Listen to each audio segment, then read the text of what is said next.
Hey guys, I know it's been far too long since I've been on here. I've missed you guys. So much has happened, but we're gonna get kind of back in the swing of things. I know I left off at the Little Bucks Hootenanny at Dragway 42. Lots happened since then. It is now December, almost January. Been a real slacker on this lately, and I apologize profusely. Life happens. Y'all understand. Please forgive me.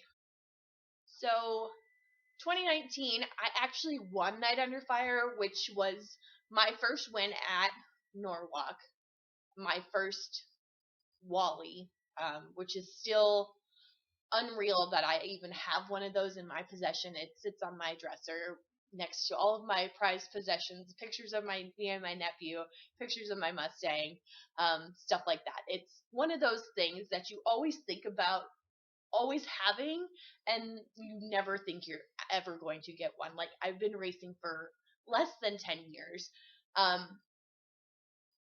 It's a Wally. It's crazy. I mean, lots of people have lots of Wallies, and then some people have been racing literally their whole lives and have never had a Wally sit on their shelves before. So it's pretty cool to think that, I have this pristine trophy sitting on my dresser to just remind myself that I am, in fact, pretty decent at this sometimes when I can drive and don't remember what I'm doing. But that win just kind of solidified my driving. My car wasn't the greatest that day. It was all over the place. I got lucky when I needed to get lucky, and we were good when we needed to be good. But in the finals, I raced Brian Cerruti, who is a very good friend of mine. I've raced his car in the past. We've been friends for a long time. And he actually won 10 grand the night before that in the Super 64 shootout. So beating him was in the making. I was due. He's had my number for a long time. We've raced many times, and being 4, taking 5 at the stripe, it was still to this day. It's a year and a half later, and I'm still flabbergasted by the fact that I won still at Norwalk. So people do it all the time. People win all the time at Norwalk, but there's a reason why they say, if you can win at Norwalk, you can win anywhere, because of the magnitude of just amazing drivers there is unreal. Like, Ohio is one of the greatest bracket racing states in the country.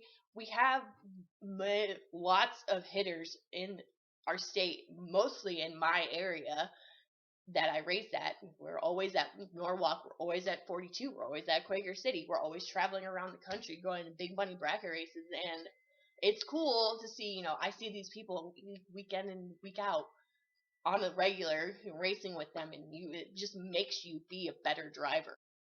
And kind of just going back to that race at Norwalk in 2019, I remember calling my dad every pass back on the return road.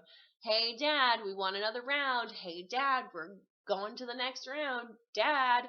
And then, when you will actually win, and I called my dad, I am almost in tears because I still am processing what just happened. And I called him. I said, Dad, we're bringing home an MF and Wally. He's screaming. I'm screaming. We're both crying on the phone. It was just one of those moments that I will never forget in my whole life. It's one of those moments that you share with your dad, who's took you to the racetrack since you were a little girl, and you just have that bond of racing that just kind of brings you together. And when I brought my Wally home to my parents, that was just kind of the icing on the cake. My mom's like, don't tell anybody, but your dad was crying. So secrets out there, Dad. So sorry. My dog, I named him Wally, thinking I would never get a Wally of my own, and that was a month after I adopted him. I got my Wally. So now I have 2 of them, and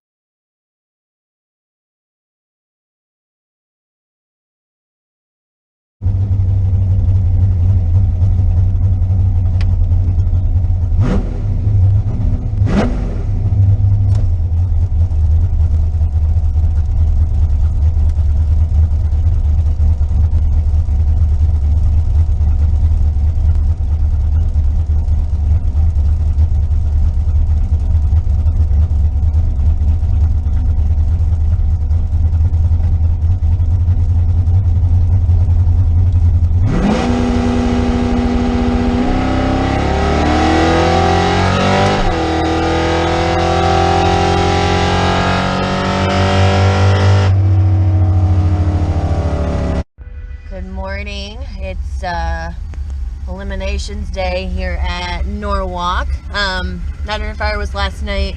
Apparently Bob Moats melted the track. He kind of caught on fire. I didn't watch the show, so I really can't give you an accurate update. We made a time trial at, what does this say? 9:05 yesterday morning. So the weather's not exactly the same. It's a little cloudy. It's a lot more muggier today than it was yesterday morning when we made our time run. So we're going to see what she does.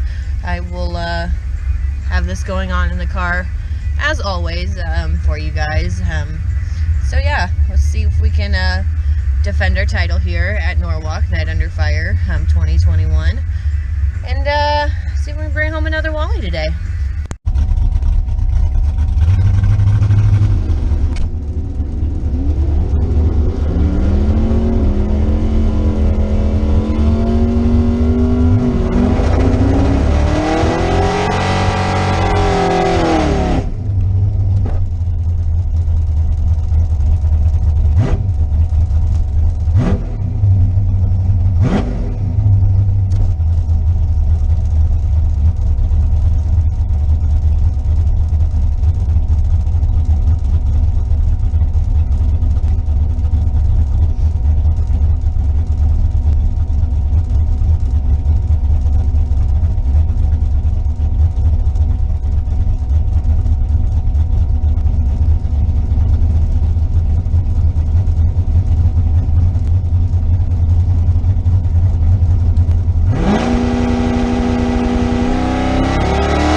So defending our title didn't go our way this year at Night Under Fire. I lost third round. I was 3 red, but my car was pretty good. I could rely on it. We did have a minor oil leak.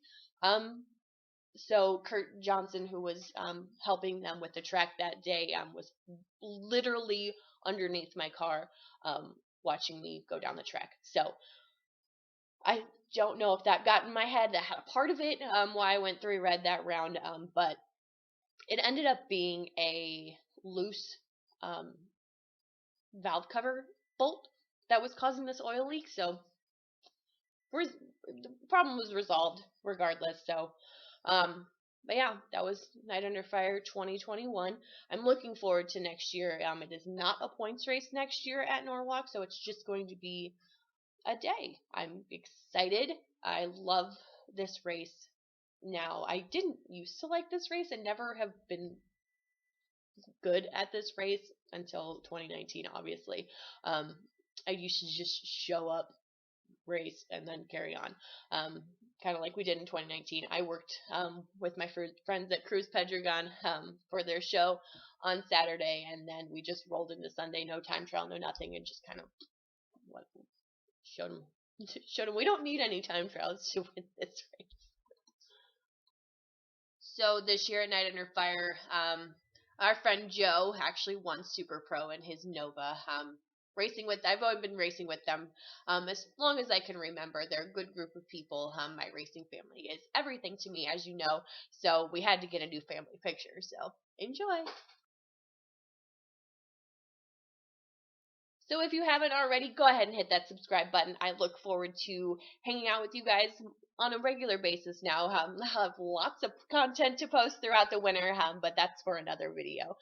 So like I said, hit that subscribe button, hit that like button, be sure to share us and follow us on social media.